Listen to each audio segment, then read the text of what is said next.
Welcome to C# full course for beginners. This video is about essential concepts of C# programming and .NET framework. Syntax and semantics of the C# language are presented in an easy to understand, clear and concise manner. If you already know programming, this video will quickly introduce you to the key concepts of C#, including data types, conditional statements, loops, classes, inheritance, polymorphism, interfaces and abstract classes. Before getting started with C#, let's have an overview of .NET framework. What is .NET framework? .NET is a free, cross-platform, open source developer platform for building many different types of applications. With .NET, you can use multiple languages, editors and libraries. Using .NET framework, you can build desktop applications, mobile applications, web and cloud applications, web APIs, database applications, and games. There are many languages available on .NET platform. All languages follow a common specification known as Common Language Specification. There are dozens of languages available, but the most popular ones are C#, C++, Visual Basic, F# and JavaScript. These languages are built on top of .NET framework. Therefore, programs and libraries developed in one language can be used in other languages on .NET platform. This is known as interoperability. Each language on .NET platform comes with its own compiler. The compiler picks the source code and compiles it into a file known as assembly. Extension of assembly can be an exe or DLL file. Information contained in an assembly is .NET compliant. Assemblies can be digitally signed. This provides a unique identity to the assembly. Digitally signed assemblies are known as strong names assemblies. If a strong named assembly is altered or tempered, it is detected at runtime. What is inside an assembly? Assembly contains CIL code, type metadata, resources and security information related to assembly. What is CIL? CIL stands for Common Intermediate Language. It is also sometimes called MCIL or simply IL. But the proper name for this is Common Intermediate Language or CIL. Please note, CIL code is not native code. It is only understood by .NET runtime. In addition to CIL code, an assembly also contains information about types and classes used or referenced in the assembly. This is known as type metadata. Resources like images and voice files are also included in the assembly. Security information is also included in the assembly. So assembly holds a lot of information. This makes it easy to deploy assembly on target computers. So deployment is just a copy and paste job, because all the information required like dependencies, security and type information are already included in the assembly. But in order to execute an assembly, .NET Framework runtime must be installed on the computers. .NET Framework has three major components. The first one is BCL or Base Class Library. It is a huge library of reusable code of most common tasks. Any application can use these libraries. The second component is Common Type System. It means any language on .NET platform uses the same common data types. All types and CTS are derived from a common base class known as object class. The third component is Common Language Runtime. It is also known as CLR. It is Runtime Execution Engine. It is responsible for execution of the application. CLR has three functions. The first function is automatic memory management. This is needed to avoid memory leaks, which slows down the application. A component known as garbage collector automatically releases unused memory. Traditionally, allocating memory and hunting for memory leaks used to be a programmer's responsibility. However, It is good practice to release memory explicitly in your program code rather than relying on the garbage collector. The second function of CLR is security. CLR checks the code and makes sure it is safe to execute the code. The third function of CLR is compilation of intermediate language code to native code. This is known as JIT compilation. The JIT compiler compiles the CLI code into native code as and when needed. The native code is optimized for the machine and operating system on which the application is running. This makes it possible to write programs independent of computer architecture and operating system. It happens at runtime, so a developer need not to worry about JIT compilation. How about unmanaged code? Sometimes developers need to call code written in non-.NET languages. It is known as unmanaged code. For example, calling a code written in VB6 or C++ is possible.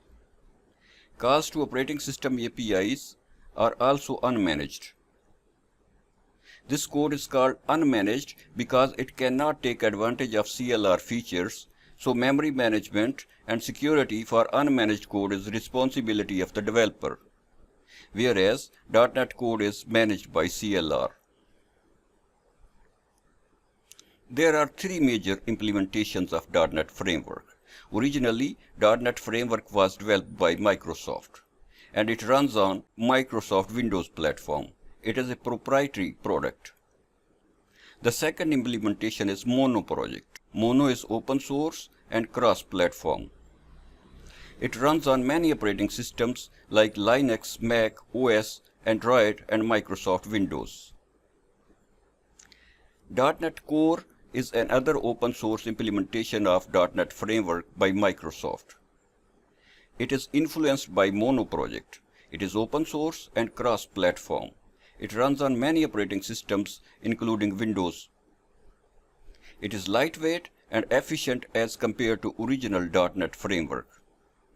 If you are planning to develop operating systems independent application, then .NET Core is the right framework. .NET Core is under heavy development, and in the near future, it will be the future of .NET platform. C# is just one of the best languages available for .NET Framework. It is designed from the ground up for .NET Framework, and it is the most complete language. It is object-oriented with syntax like C++, it is easy like Visual Basic, and it has borrowed a lot from Java. C# provides full support for object-oriented programming, including encapsulation, inheritance, and polymorphism. Encapsulation means that a group of related functionality and data are treated as a single unit of code, also known as object. Inheritance describes the ability to create new classes based on an existing class. Polymorphism means that you can have multiple classes that can be used interchangeably even though each class implements the same properties or methods in different ways. Classes and objects are fundamental components of object-oriented programming. Classes describes the type of object. The act of creating objects from classes is called instantiation. Using the blueprint analogy, a class is a blueprint, and an object is a building made from that blueprint. In C#, class keyword is used to define a class. The name of the class is written, and then in a pair of curly brackets, class code is written. A class contains class members. These can be methods, fields, properties, indexers, and events. Here in this example, a method main is declared. In a C# program, one class must have a method called main. This is also known as program entry point. The program starts executing from the first line in the main method. The first line in the main method is system.console.writeLine into hello world. Please note the semicolon at the end of the line. This is known as statement terminator in C#. When this program is executed, it prints Hello World on screen. WriteLine is a method of console class. Console class is defined in a namespace called system. Namespace is logical grouping of related classes. To avoid writing the names of namespace everywhere in the program, I can write the using statement on top of the program. To avoid writing the name of namespace everywhere in my program, I can write the using statement on top of the program. After the using keyword, name of the namespace is written. In this case, it is system namespace. Once the using statement is written, then there is no need to write the namespace with statements. For example, system namespace name is removed from the console.WriteLine statement. We can also declare one or more namespaces in our classes to logically group them. It makes it easy to refer these classes from other programs. Namespace keyword is used to declare a namespace, and then the name of namespace is written. And then within a pair of curly brackets, classes are written. In this example namespace, MySpace is declared and then two classes are defined under it. Microsoft Visual Studio is the most popular integrated development environment for .NET framework. Visual Studio Community Edition is free. It can be downloaded from the Visual Studio website. Current version is Visual Studio 2019. Comments are used to insert notes into the source code. These are ignored by the compilers. Comments enhance readability of the source code. C# comment notation is similar to C++ comment notation. Single line comment begins with double slash and extend to the end of the line. The multi-line comment may span multiple lines. The multi-line comment starts with slash asterisk and ends with asterisk slash. Documentation comments are the comments which are used by automated tools to generate documentation for your program. Single-line documentation comments with 3 slashes. Multi-line comments start with a slash and 2 asterisks. Multi-line comments end with asterisk slash. Data types. There are two major categories of data types in .NET. These are called value types and reference type. Value types include primitive data types or simple types, enums, and structs, whereas reference types include classes, interfaces, arrays, and delegates. In C#, a complete program instruction is called a statement, and each statement ends with a semicolon character. If you forget the semicolon, Visual Studio will catch you. Contents of value type variables are stored on a memory area called stack, whereas reference type variables are stored on a memory area called heap. But the pointer to reference type variable is stored on stack. Value types are created at compile time. Stack is a LIFO structure, therefore memory management is efficient. Each thread in an application maintains its own stack, whereas one heap is shared by the whole application. When there is no pointer on stack, which references a reference type variable on heap, its memory is freed by the garbage collector. Here is a list of primitive or simple data types in C#. There are 4 kinds of signed integers and 4 kinds of unsigned integers. There are 3 floating point types. There is a char data type and bool data type. In C#, variable must be declared before it can be used. To declare a variable, you write the data type and then variable name. In this example, int is a data type and myInt is the name of the variable. The variable name can be almost anything, but it is good to have a meaningful name. Assignment operator is used to assign value to a variable. Equal to sign is used as assignment operator in C#. The variable then becomes defined or initialized. In this example, value 10 is assigned to a variable myInt.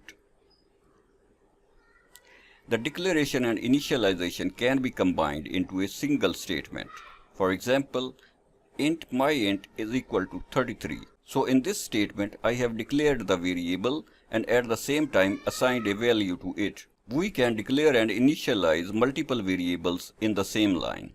Data type is only mentioned once and then variable names are separated using comma. You can also assign a value to each variable. There are 4 signed integer types. Signed integers can store negative or positive values. S byte is 1 byte long. You can assign values from -128 to +127. Short is 2 byte long. Int is 4 byte long. Long is 8 byte long. You can use any of these data types depending on how large is the value you want to store. There are 4 unsigned integer data types. These are used to store values without signs. These are byte, ushort, uint, and ulong. These are 1, 2, 4, and 8 bytes long respectively. Please note, except byte, unsigned data types start with letter U. To assign values to integer variables, you can use decimal notation. In addition, you can also assign values using hexadecimal notation or binary notation. Hexadecimal value is prefixed with 0x, whereas binary value is prefixed with 0b. To assign large values, you can also use underscore as digit separator. This increases readability of large numbers. To store real numbers with different levels of precision, there are 3 data types. These are float, double, and decimal. To assign a value to a float variable, character f is appended to the value. Similarly, character m is appended after the decimal value. Floating point numbers can be assigned using decimal or exponential notation. The precision refers to the total number of digits that the floating point data type can hold.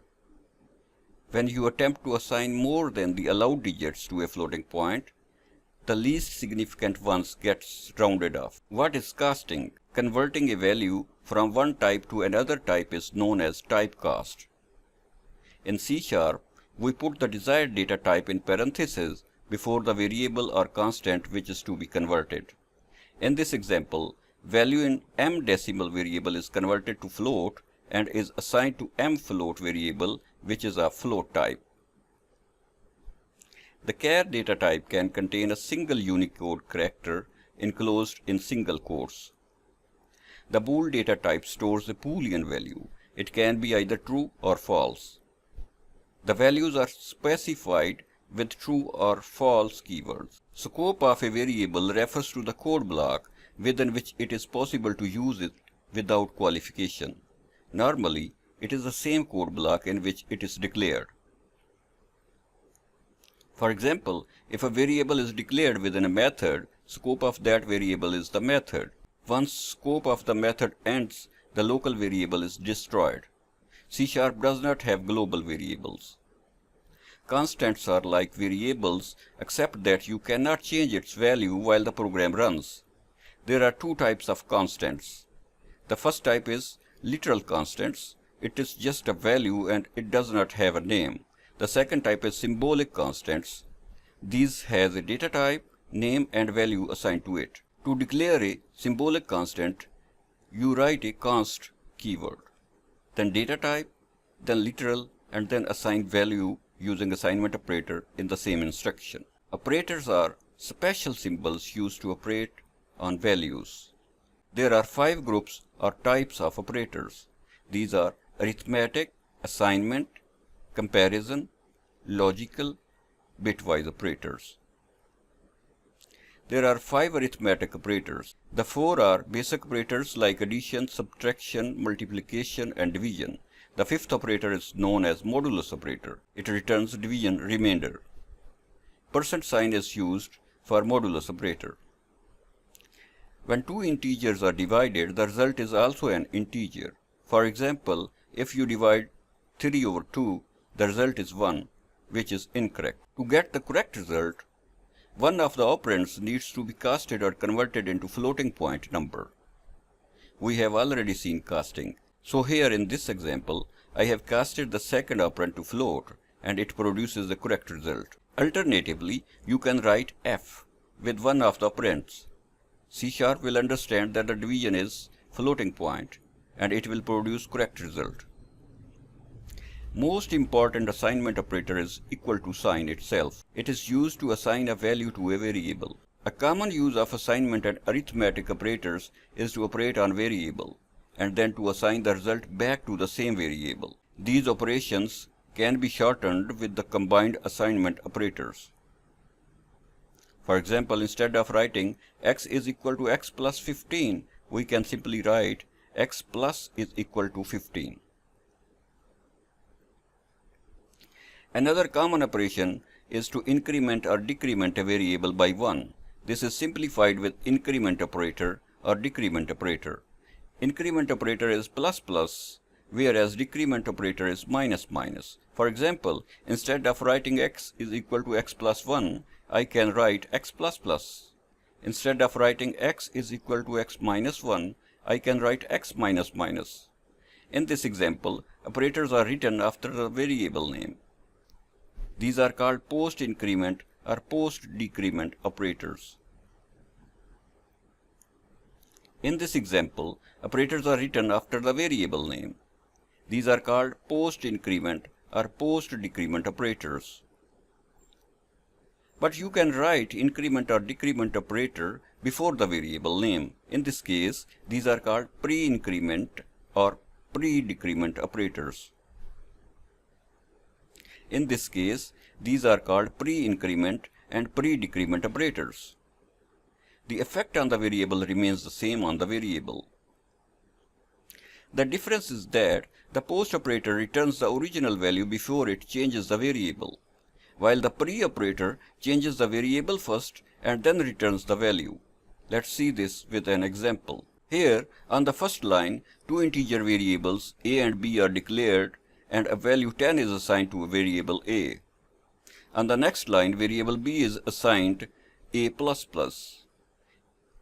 It assigns the value of variable a to b, which is 10, then increments the value of a to make it 11.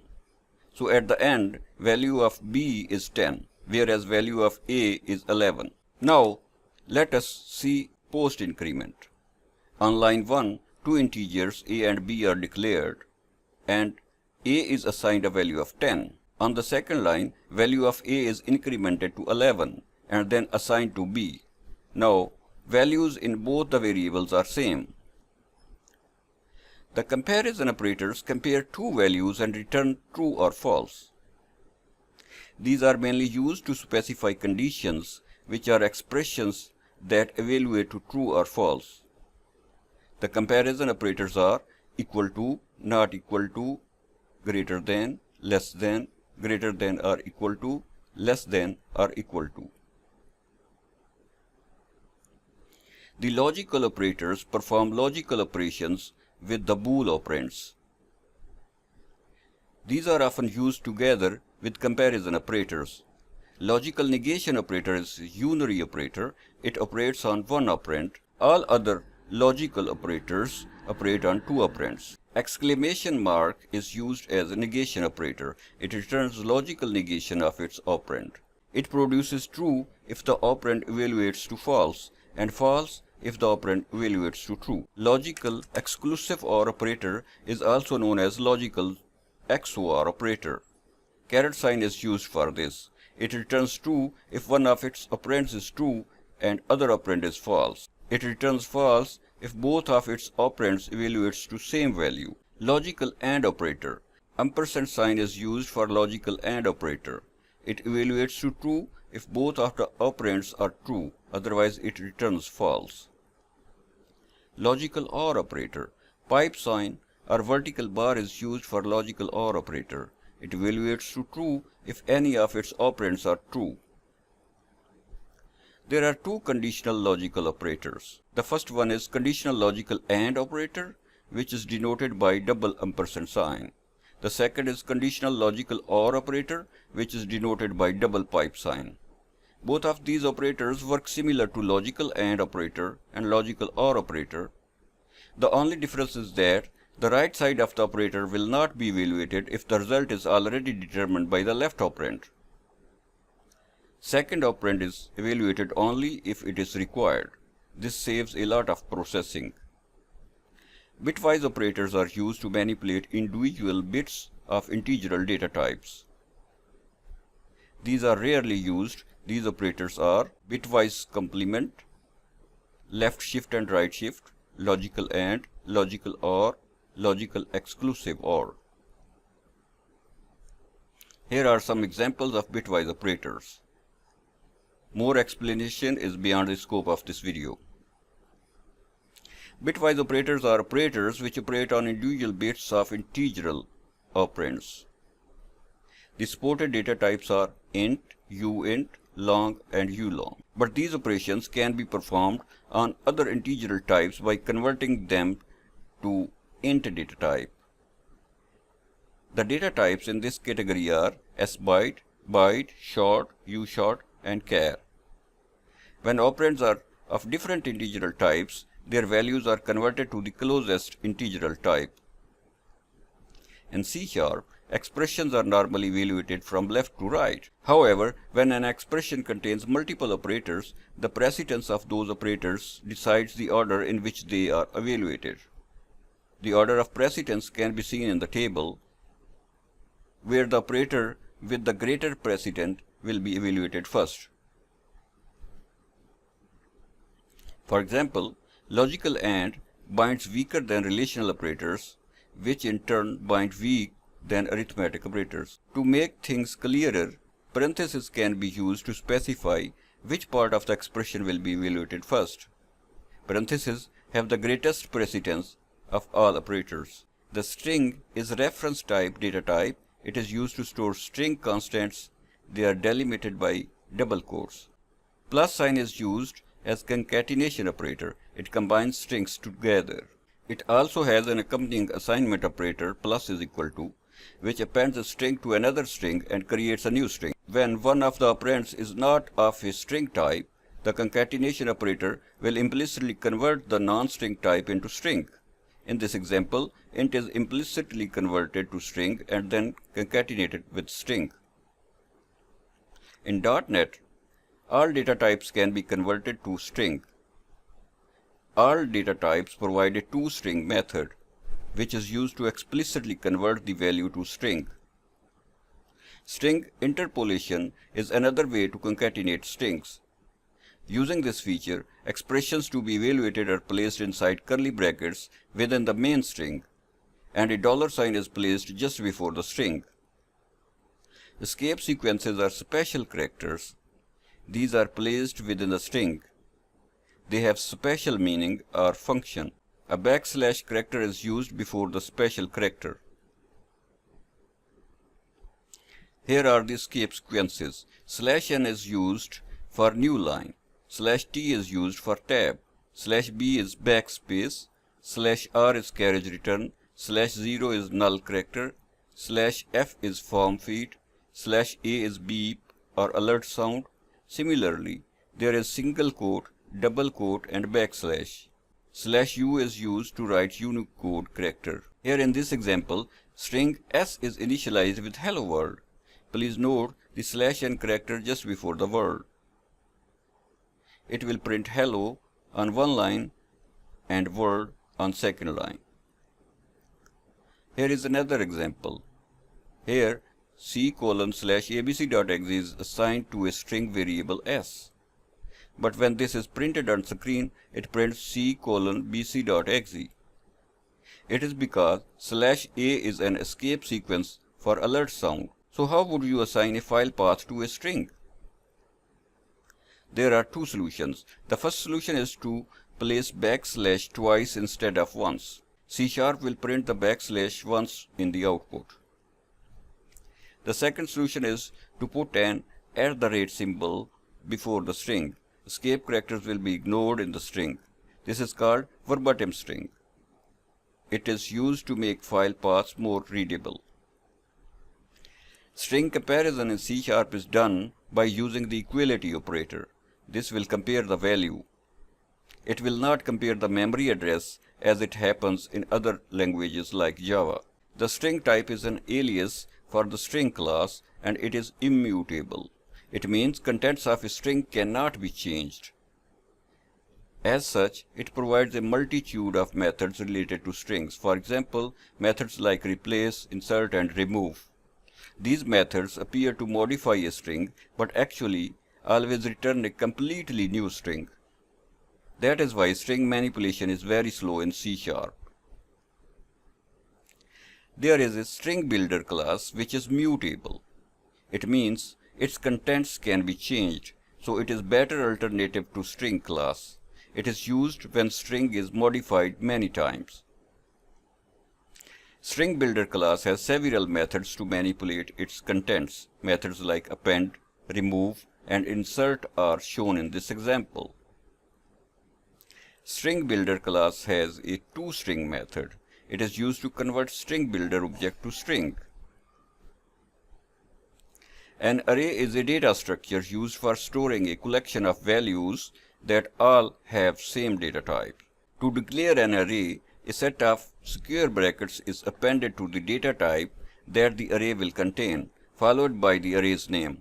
An array can be declared with any data type, and all of its elements will have same data type. New keyword is used to allocate memory. After the new keyword, name of the data type is written. Then in the square brackets, number of elements of the array are mentioned. To assign values, array elements are referenced one at a time, and then value is assigned to an element. To reference an element, write name of the array, then in square brackets write index of the element. Index of array always starts with 0. Then you can assign the value to the element. Alternatively, the values can be assigned all at once by using curly brackets notation. The new keyword and data type may optionally be left out if the array is declared at the same time.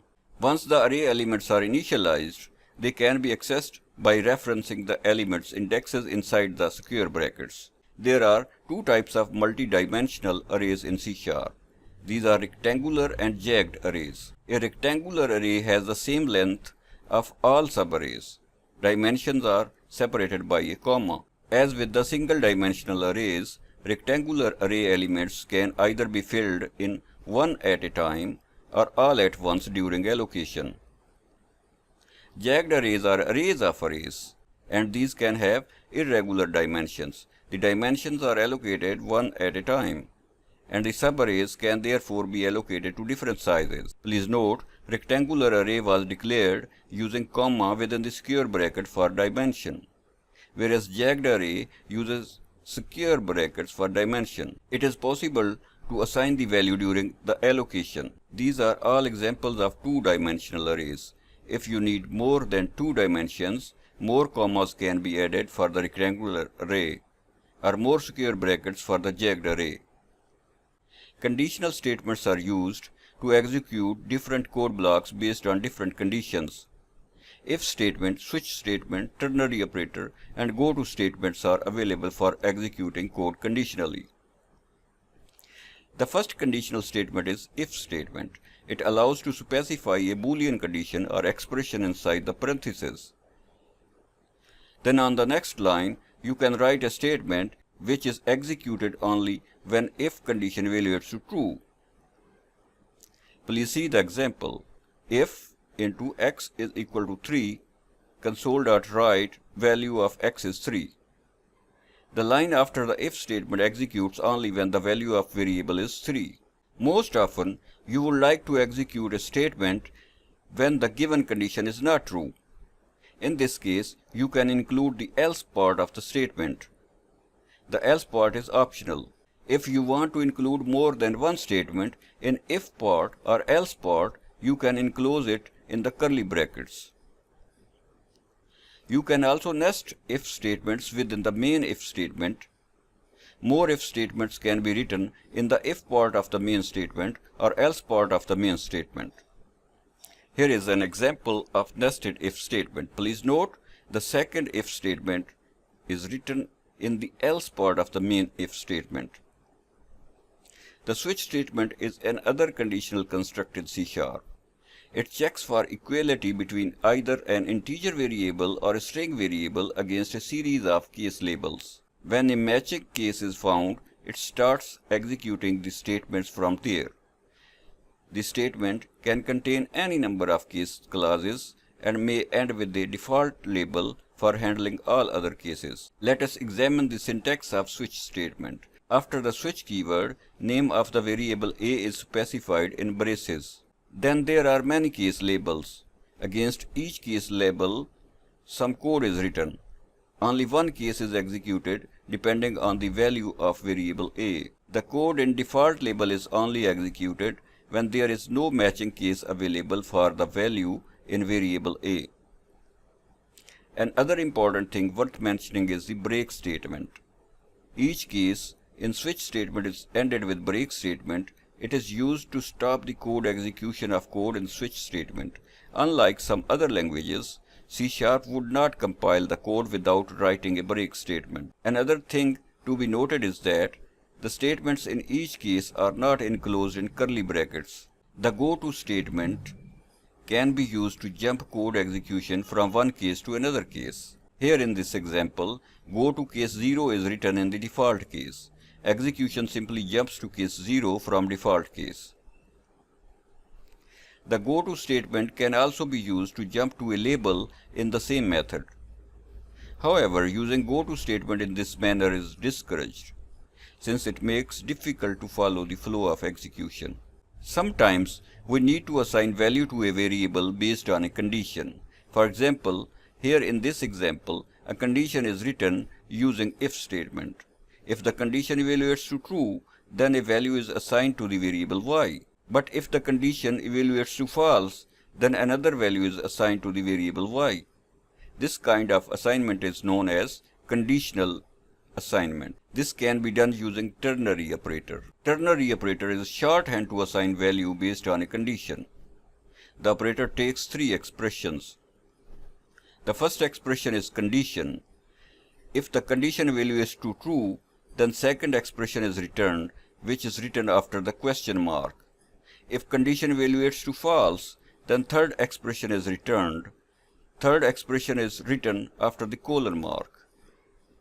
Loops are used to execute a piece of code multiple times. This is done using a condition. There are 4 types of loops in C#. First loop is while loop. It accepts a condition. If the condition evaluates to true, then execution enters the loop, otherwise not. Then afterwards, condition is evaluated before performing each iteration. Do while loop works the same way as the while loop, except that it checks the condition after the code block, so the code in loop will execute at least once.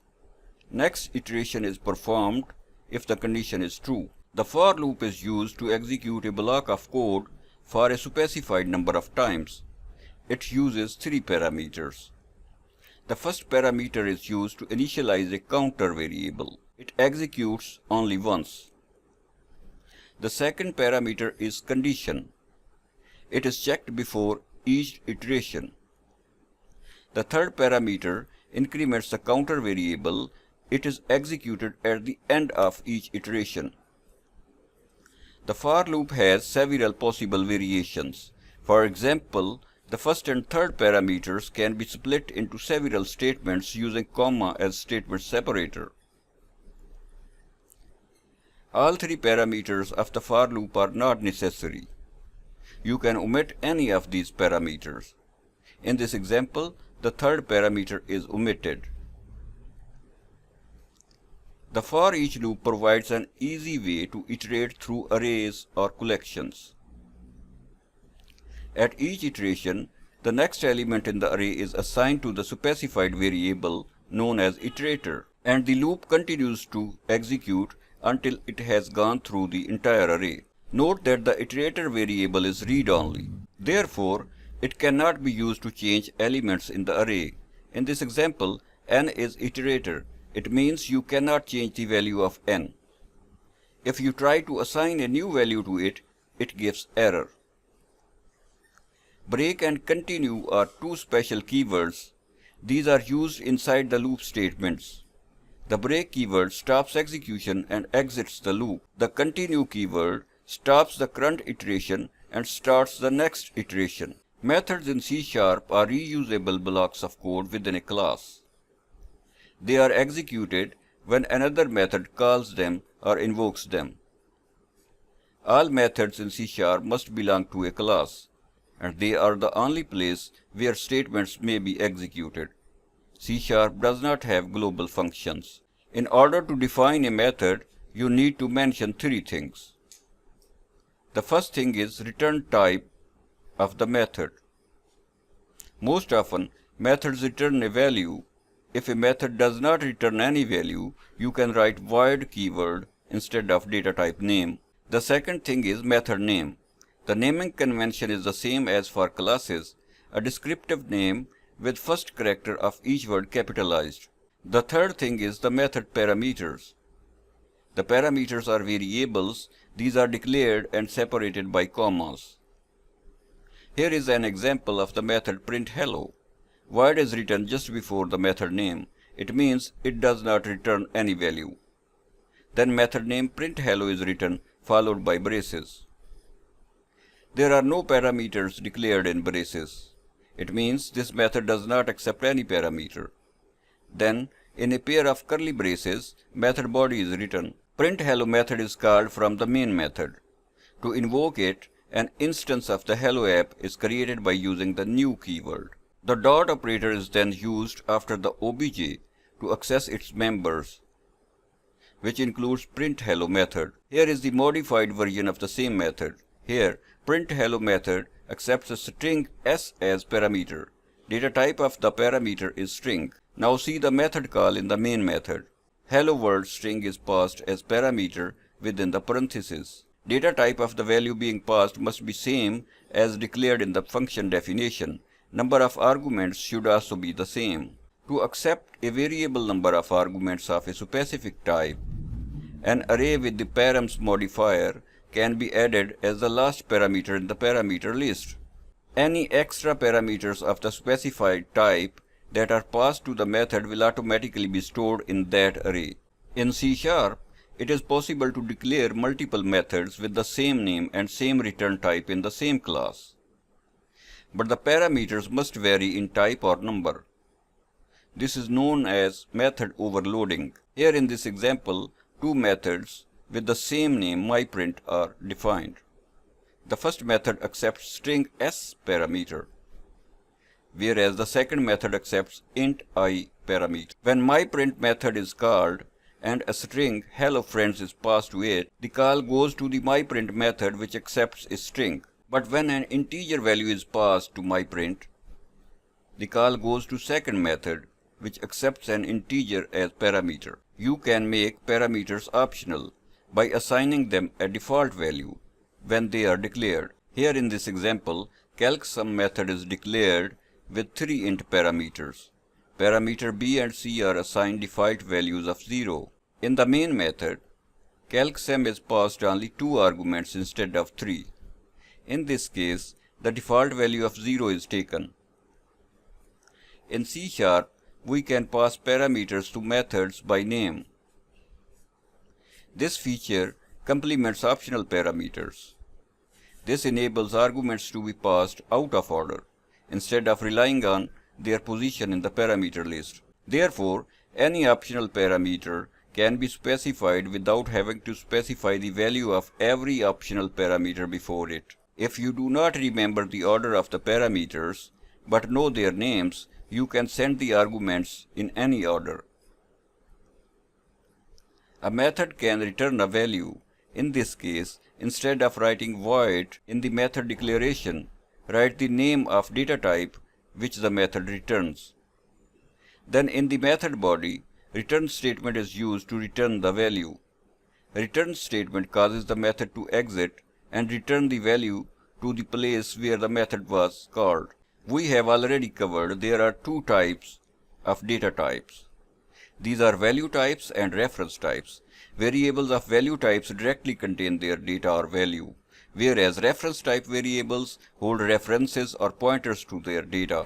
It means data or reference type is stored somewhere else. Reference types are typically created using the new keyword. But it is not always true. For example, strings in C# do not require us to use new keyword. Reference type variables are generally known as objects. Multiple objects can refer to the same object. Operations performed through one object affect the other object. In this example, object 1 is declared and then an instance of my class is made using new keyword and assigned to object 1. Then on the next line, object 2 variable is declared and then it is assigned object 1. In this case, both of the variables, object 1 and object 2, refer to the same object or value on memory. When it comes to passing parameters to methods, reference types and value types maintain their distinction. Reference type parameters refer to the same original object, whereas value types are passed by value. It means a local copy of their original value is created. Let us see an example.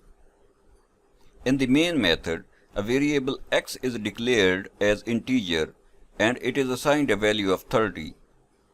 Another variable y of type string is declared and empty string is assigned to it. Both of the variables are passed to test method. The test method receives two parameters. Values of both the variables are changed in the test method. When values of both the variables are printed in the main method, original value of variable x is printed. It is because x is value type and its value was copied in the test method. Changes made to the copy of the variable are not reflected in the main method. Whereas, in the case of string variable, original value of the variable was changed. In C#, arrays are also passed by reference. Here in this example, an array of integer is declared and it is assigned a value of 30. Then it is passed to test method, where value of its first element is changed to 50.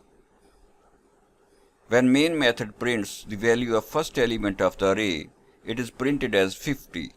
It means original value is changed in the test method. Sometimes we need to pass a value type parameter by reference. This can be done by using ref keyword. The ref keyword is written in the method declaration and also in the method call. Note this example. In the main method, a variable int x is declared and a value of 30 is assigned to it. Then there is test method call. Please note the ref keyword is written before the parameter x. Then in the test method declaration, ref keyword is written before the parameter declaration. And the test method changes the value of parameter a to 50. So value 50 is available in the main method.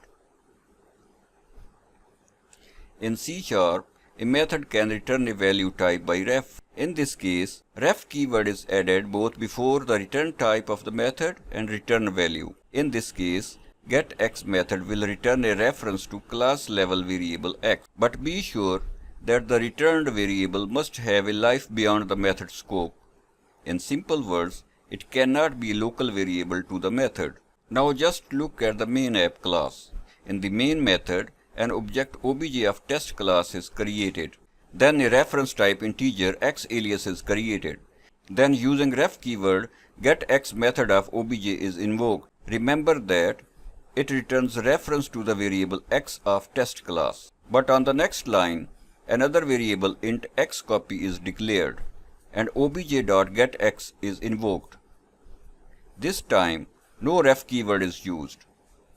So obj.getX return value of variable x to variable x copy. On the next line, x alias variable is assigned a value of 100. Because x alias is a reference type variable, it actually changes the value of obj.x. On the next line, value of obj.x is printed, which is 100. In simple words, when a method returns a value by ref using ref keyword, it is up to the caller whether to receive it by reference or by value. In the variable x alias, we received a reference, whereas in the variable x copy, we received a copy of the value. Out keyword is similar to ref keyword in functionality. The only difference is that It allows to pass uninitialized variable in the method call. In C#, using an unassigned local variable gives the compiler error. Using out instead of ref will stop C# complaining about the initialization. Let us see an example. In the main method, variable x is declared, but it is not initialized. When we pass this variable to setX method using ref keyword, it causes error. To fix the error, I have replaced ref keyword with out keyword, and now the code compiles successfully. The out keyword is replaced in the method parameter and also in the method call. In C#, you can define methods inside other methods. These are called local methods. Scope of these methods is only the method in which these are written. Local methods can call each other within the scope of the method in which these are written. A class is a template used to create objects. A class has members. These members can be fields. Fields are variables that hold data and describe state of the object. These are class level variables. And members can be methods. Methods define behaviors of the object or what the object can do. A class is defined by value. A class is defined by using the class keyword and then class names. As a naming convention, first letter of each word in the class name is capitalized. Then in the curly braces, body of the class is written. Fields are declared like normal variables. In this example, two fields x and y are declared as int. And a method getArea is defined. It multiplies the fields x and y and returns the result as an int. By default, members of a class are private to the class. It means these members cannot be accessed outside the class in which these are declared. Or we can explicitly write private keyword before the member declaration. In order to access these members from other classes, we need to make them public by using the public keyword. In order to use myRectangle class, objects of this class are created by other classes. Here in my class, an object R of class myRectangle is declared, and then using the new keyword, an instance of myRectangle class is created and assigned to object R. To access the members of an object, we can use dot operator. For example, to assign values to object fields, we can write r.x is equal to 10, r.y is equal to 20. Similarly, we can call the getArea method of object R using the dot operator. Here in this example, r.getArea method is called and returned value is assigned to variable A. C# has a feature called object initializers. We can specify the initial values for object fields in curly braces at the time of object creation.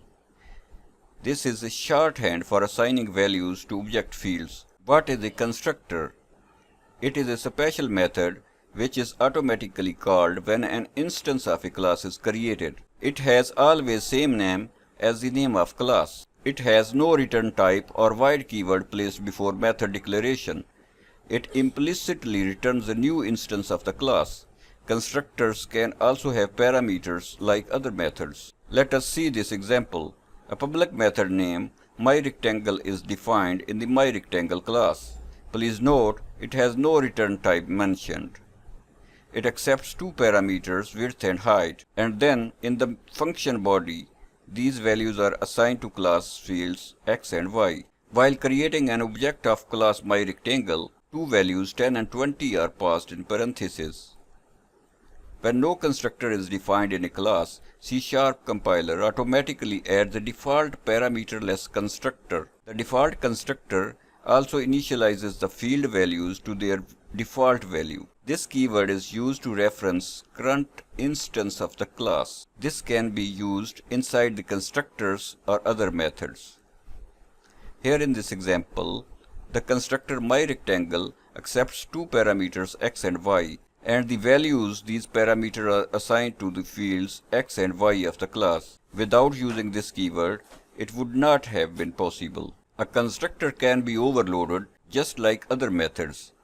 All overloaded methods must have different types of the parameters or different number of the parameters. Here in this example, constructor is overloaded each one has different number of parameters. When an object of myRectangle is made without passing any parameter, then the parameterless constructor is called, and it sets the default values of fields. Default value to the x is assigned 10 and to y it is 5. But when a single parameter is passed, the constructor with single parameter is invoked, and values of both the fields are set to the value of parameter a. Similarly, when two parameters are passed, the third constructor is invoked. A constructor can also call other constructors using this keyword. This is known as constructor chaining. It allows reuse of code.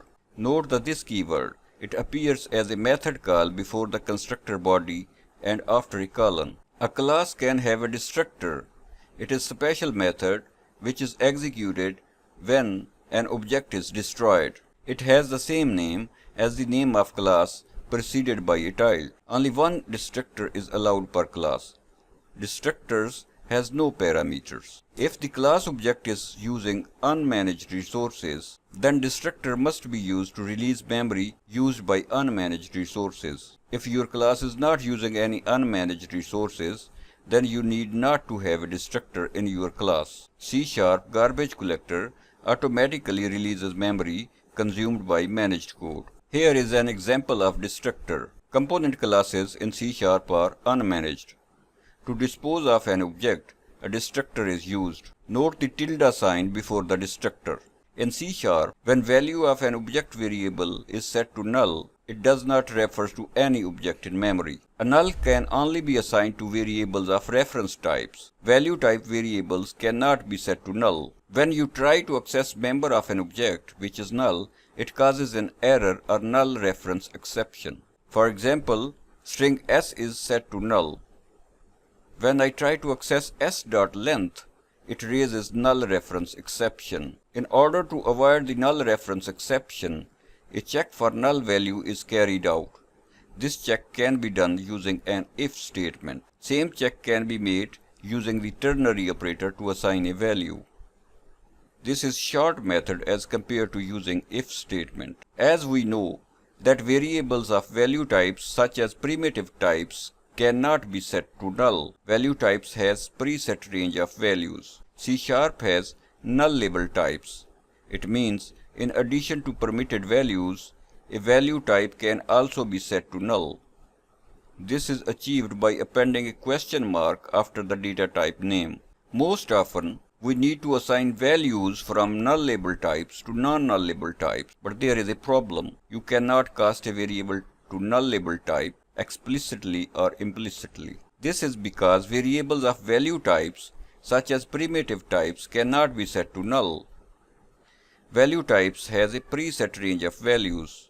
C# has null label types. It means in addition to permitted value, a value type can also be set to null. This is achieved by appending a question mark after the data type name. In order to access a value from a null label type variable, we need to test its value for null label before its value is assigned to a non-null label variable. This can be achieved by using if-else statement, like it's done here in example. But there is a shortcut method. C# has null coalescing operator. It is double question mark placed just after the variable whose value is to be tested for null, and then after the operator value is specified which is assigned when the variable is null. C# has null coalescing operator. It is double question mark placed just after the variable name whose value is to be tested for null, and then after the operator value is specified which is assigned when the variable is null. Coalescing operator provides an easy syntax for assigning a null label type to a non-null label type. Null conditional operator is another conditional operator. It is a question mark and a dot. It works like a regular dot operator or member access operator, but it returns a null instead of throwing an exception when the member is null. It is a very concise way to perform null checks when accessing object members. You might have noticed, using the null conditional operator, returned value is null label and it can only be assigned to a null label type variable. In this case, length variable is declared as null label int. But how to assign value to non-nullable type variable? We can use coalescing operator with conditional operator to assign a value to a non-nullable type. In this example, value from nullable member is accessed. When the value is null, 0 is returned using conditional operator, and the returned value is non-nullable and is assigned to a non-nullable variable. The default values for fields are automatically set by the compiler, but values for local variables must be explicitly set by the programmer. However, it is good practice to initialize fields explicitly. The default value of a reference type is null. For the simple numeric data types, the default value is 0, value for a char type is Unicode character 0, and for bool it is false. Inheritance. Inheritance is another most important pillar of object-oriented programming. Inheritance allows a class to extend functionality of another class by inheriting its accessible members. This includes constructors and destructors. The class from which functionality is being inherited is known as the base class or parent class, whereas the class which is extending the functionality is known as derived class or child class. In C#, a class can inherit from only one class. This is called single inheritance. This makes things easier to implement. Here in this example, square class is derived from rectangle class. Please note, the name of the base class is written after colon, and then in the body of the class, you can write the extended functionality. In C#, there is a system.object class. Directly or indirectly, object is the root class or base class of all classes. Directly or indirectly, object is the root class or base class of all classes, data types, and arrays. This makes .NET unified type system. Because all types inherit from object class, they all share a common set of methods. One such method is toString method, which returns a string representation of the current object. This method often returns the name of the type. In this example, two object variables x and y are declared and assigned value of 10. When x and y are compared using equality operator, it evaluates to false. It is because it compares references of the objects instead of values. To compare values, object exposes equals method. It compares the value of objects. Hence, x.equals y returns true because value of both x and y is 10. On the next line, y is assigned to x. It means now both of the object variables refer to the same value.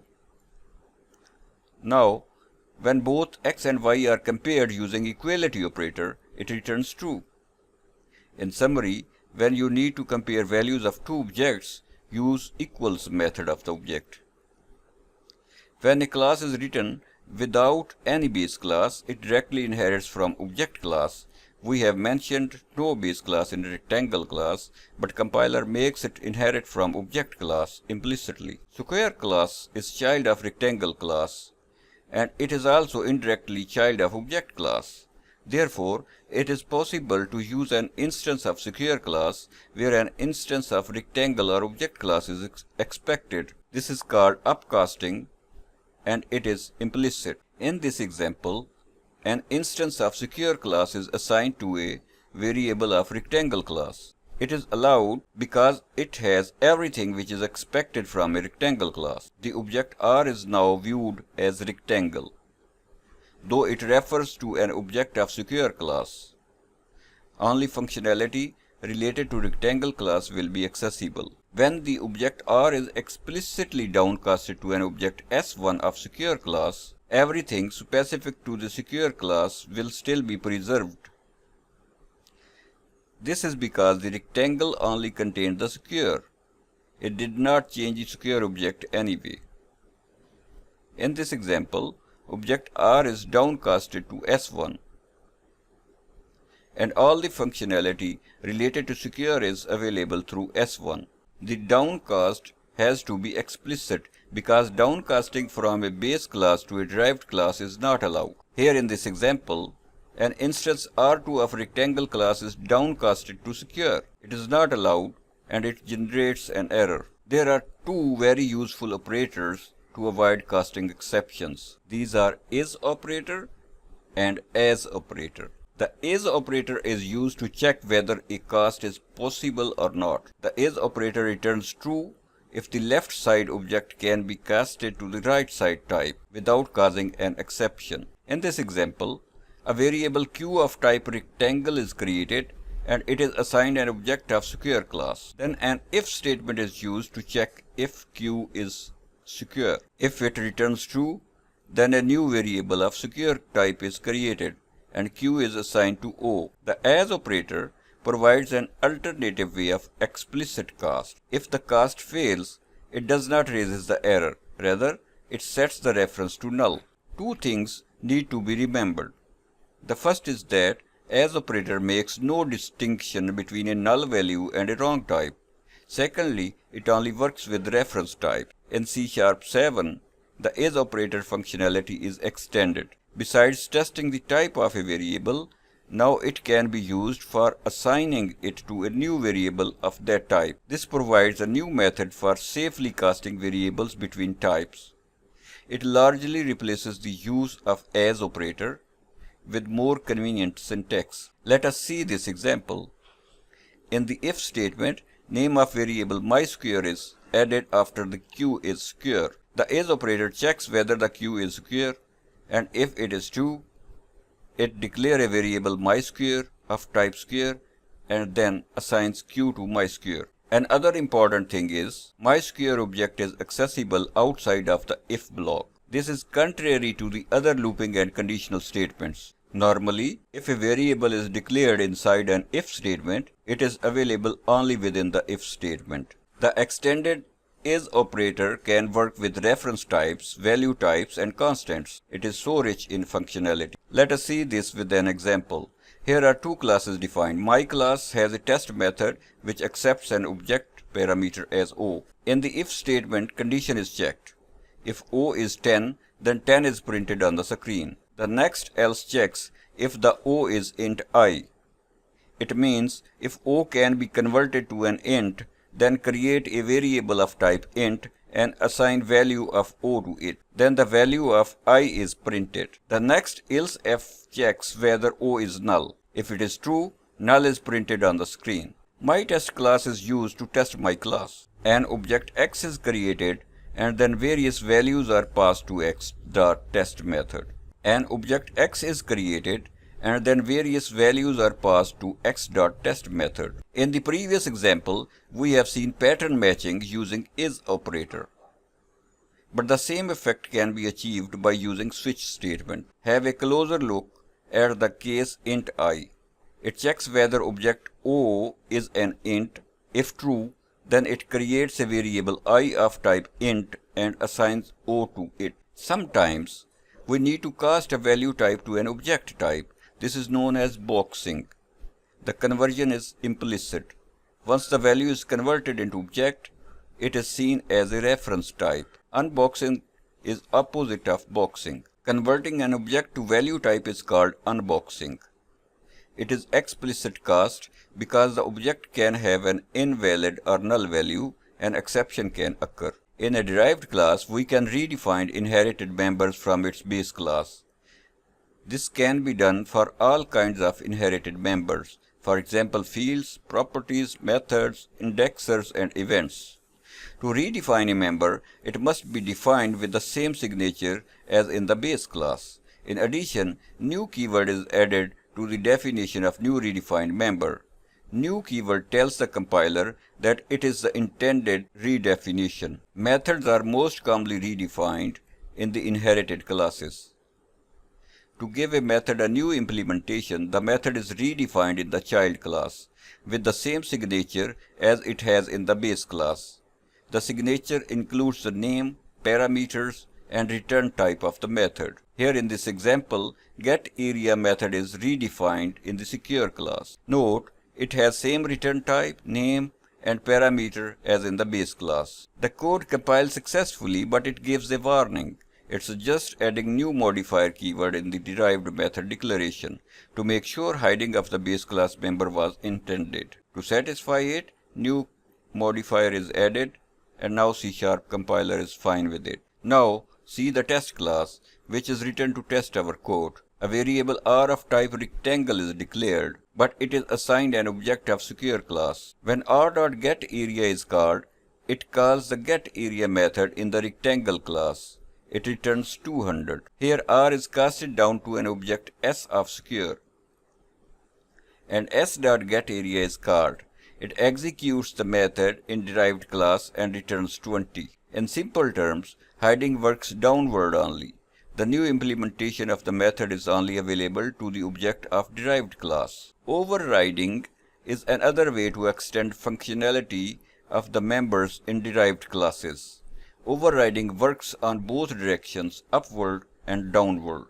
Overriding is a tool to implement polymorphism feature of object-oriented programming. The override modifier is required to override a member in derived class. Only methods, properties, indexers, and events are allowed to be overridden. But in order to do that, the base class member must be virtual or abstract modifier. Abstract members can only appear in abstract classes, which we will cover later. Abstract members contain only declarations. These members must be implemented in the derived classes using override modifier. Members declared as virtual also has implementation in the base class, but it can be overridden in the derived class if need be. In other words, abstract means must override, and virtual means can override. So here in this example, getArea method in the rectangle class is marked as virtual. This method also contains implementation. Then in the square class, which is derived from the rectangle, getArea method is overridden using the override modifier. Now let us look at the test class. A variable r of type rectangle is declared and an object of square is assigned to it. It is upward casting. When r.getArea is called, it calls the overridden method in the derived class, even though the type of r is rectangle, which is base class. In the case of method hiding, it was calling the member of base class. Next, r is downcasted to square and assigned to variable s. And calling s.getArea invokes the method in the derived class. Sealed keyword. Adding sealed keyword before the override keyword prevents a method from further overridden in the classes that derived from the square class. If you do not add sealed keyword, derived classes of square class can override the methods. Similarly, adding sealed keyword in the class declaration prevents other classes to derived from it. Base keyword is used to access members of base class from derived classes. Note that the base keyword is added in the rectangle class to access the getArea method of the base class. The base keyword can also be used to call a base class constructor from a derived class constructor. The base keyword is used as a method call before the constructor's body, prefixed by a colon. When a derived class constructor does not call base class constructor explicitly, then a call to the parameterless constructor of the base class is implicitly generated by the compiler. When there is no constructor defined in the base class, then a parameterless constructor is implicitly added by the compiler in the base class. And this constructor is called by the derived class constructor implicitly by the compiler. Here in this example, there is no constructor in the rectangle class, so an implicit parameterless constructor is assumed. But when base class has at least one constructor defined, parameterless constructor in the base class is not generated implicitly. In this case, the constructor of the derived class must explicitly call the constructor in the base class, or a parameterless constructor must explicitly be added to the base class. Otherwise, the derived class would not compile. Member access modifiers determine how a member is accessed by other classes in the same assembly or outside the assembly, and whether it can be accessed through inheritance or without inheritance. In C#, there are 6 access modifiers for class members. These are public, private, protected internal, and private internal. Public members has no restriction. These are accessed freely from classes in the same assembly or other assemblies. Private members can only be accessed by the classes in which these are declared. Protected members are only accessible in derived classes through inheritance, within the assembly or outside the assembly. Internal members are accessible to any classes in the same assembly through inheritance or without inheritance. Protected internal members are accessible to our classes in the same assembly, but classes in other assemblies can only access these members through inheritance. Private protected means accessible through inheritance in the same assembly. Access modifier is added before the member declaration. For example, public modifier is added before the void pedal method declaration. Not all access modifiers can be used by all types or members in all contexts. In some cases, the accessibility of a type member is constrained by the accessibility of its containing type. The access level for uncontained types like top-level classes, interfaces, structs, enums, and delegates is by default internal. In order to access these from other assemblies, these can be marked as public. These are the only two access levels available for top-level types. In C#, classes may contain other classes. These are called inner classes. For access point of view, inner classes are like class members, and these can have any of the 6 access levels available for members. By default, inner classes are private. In C#, the static keyword is used to declare fields and methods static. Static members are shared members.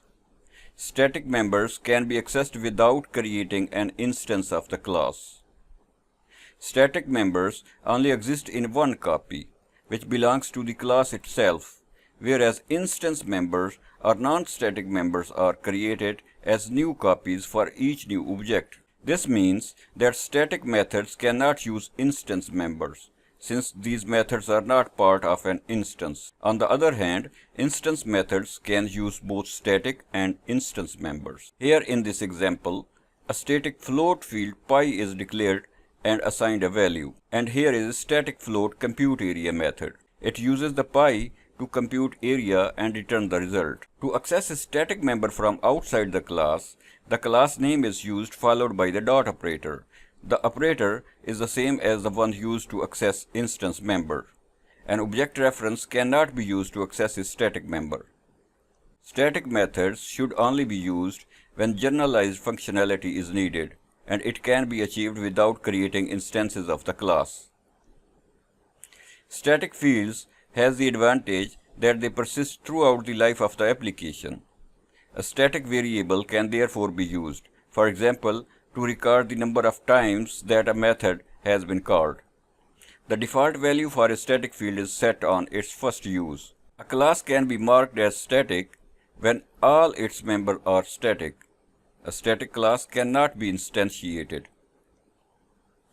A static constructor can perform any actions needed to initialize a class. Typically, it is used to initialize static fields. This can be necessary if their initialization requires more than one line, or some other logic to be initialized. Static constructors cannot be inherited.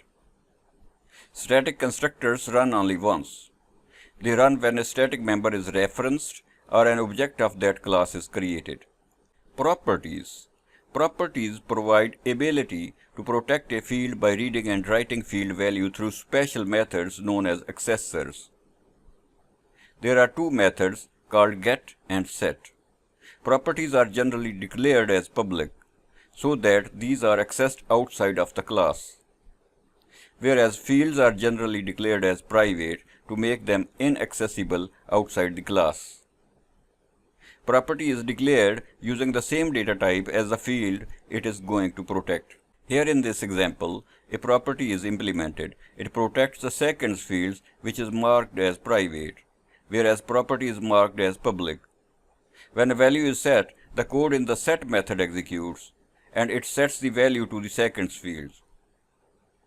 We can write any validation code in the set method, so that value is validated before it is set on the field. Please note, set accessor is just a method, and value parameter is passed implicitly to this method. Properties are accessed the same way as class fields from external classes. We can omit any of the set or get accessor from the property. If set accessor is omitted, the property becomes read-only. If get accessor is omitted, the property becomes write-only. Access modifiers can be used to restrict access of the accessors. In this example, private is added before the set method to make it private. It prevents to modify value of this property from outside the class. By default, accessors are public and the property itself is private. C# provides a very concise syntax for property declaration. This is called auto-implemented properties. There is no private field declared to hold value of the property. An anonymous private field is generated at compile time. And implementation of the accessors is also left blank. You can still restrict the access of accessors. Here I have set the set accessor to private. You can also initialize the automatic implemented properties at the time of declaration. Indexers. Indexers are members of classes. You can think of indexers as indexed or parameterized properties. They are declared the same way as properties, except that indexers allow to pass parameters. And indexers has no name like properties. Indexers represent multiple data members of same type. Indexers are always instance member and cannot be declared as static. To access an item, property name is written and then in the square bracket parameter is passed. Parameter can be of any type. In this example, parameter is passed as string using square brackets. Here is the declaration of the indexer. It seems similar to property declaration, but there is no property name. And then this keyword is used. After the this keyword, parameter is declared in brackets. In this case, the parameter is string key. The parameter is used by accessor methods to get or set value from underlying storage.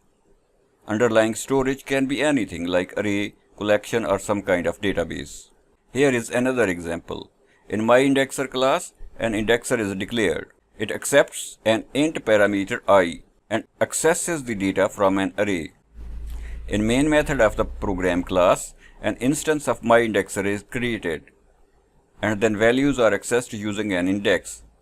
In a way, it looks similar to an array of int. Here is an example of indexer with two parameters, and data is stored in the two-dimensional array. Indexer is also accessed like a two-dimensional array. Indexers can also be overloaded. Here in this example, an indexer is overloaded. Please note, different types of parameters are passed in two indexers. Abstract classes. Abstract classes are designed to be inherited from. These classes cannot be instantiated. Abstract classes can only inherit from other abstract classes. Abstract classes can contain abstract members, which are only declarations of the members. And then these members are overridden in the derived classes. In fact, abstract classes are the only classes where abstract members can be declared. Abstract classes can also contain regular or non-abstract members. In this case, these members must be implemented. Here in this example, my base is declared as abstract class, and my method is declared as abstract. Two child classes, myDerived and myDerived2 are inherited from myBase class. In the main app class, printOnConsole method accepts the object of myBase class and then calls its my method. In the main method, printOnConsole method is called and an object of myDerived class is passed to it. Note that we have passed an object of derived class where an object of parent class was expected, and the code is executed from the derived class. So far, we know that a class can inherit from only one class. This limitation is to avoid complexity. Interfaces is another way to achieve polymorphism in C#. An interface is reference type like a class, but it allows only member declarations just like abstract members. Members are public by default. You cannot change the access level of members. It means you cannot use modifiers like public, private or protected. Interfaces cannot be instantiated, same like abstract classes. Classes and structs implement the interfaces. This is where implementation of the members is done. All members declared in an interface must be implemented. Structs are just light version of classes. Structs cannot inherit from other classes, but can implement interfaces just like classes. A class or struct can implement multiple interfaces. In a way, it is multiple inheritance. Only methods, properties, indexers, and events can be members of interfaces. Class fields and constants cannot be members of interfaces. Class fields, constants, or constructors cannot be members of an interface. And interfaces cannot have a base class. If an interface is implemented by a base class, it gets inherited in the derived class, but derived class can also implement the interface. Here in this example, an interface iSample is declared. Interface keyword is used to declare the interface. In C#, name of the interface can be anything, but by convention, first letter is capital I. In this case, the name is iSample. String my method is declared as method, and there is no implementation. Also note, there is no access modifier written for this method because it is always public. Two classes, myDerived and myDerived2, implement the iSample interface. Syntax is similar to class inheritance. If a class implements more than one interface, then names of the interfaces are written separated by commas after the colon. Now see how the iSample.my method is implemented. Please note the syntax. There is no access modifier mentioned because it is public by default. It would not let you specify an access modifier. After the data type, name of interface is written, then dot operator, and then name of the member, which is my method. And then implementation of the method is done. Now let us see the implementation of my method in myDerived2 class. Here, syntax is little different. Name of interface iSample is not written before the method name. In this case, we must write the public access modifier before the method. In the main app, printOnConsole method accepts an argument of type iSample. In main method, printOnConsole is called by passing object of derived class, which is myDerived in this case. So polymorphism is achieved. Extension methods. Sometimes we don't have access to source code of class, or we don't want to change source code of the class, but still want to add some methods to that class. It is possible by creating extension methods in C#. Extension methods adds new instance methods to an existing class. This is done outside the class. An extension method must be defined as static in a static class. And this keyword is used on the first parameter to designate which class to extend. Here in this example, my extensions class is declared as static, and toInt method is also declared as static. ToInt extends the string class, so name of string is passed as parameter after this keyword. Because the extension method has no object reference, it can use instance members of the class it is extending. However, it cannot use members of any class that is inaccessible due to its access level. The benefit of extension methods is that they enable you to add methods to a class without modifying or inheriting from the original class.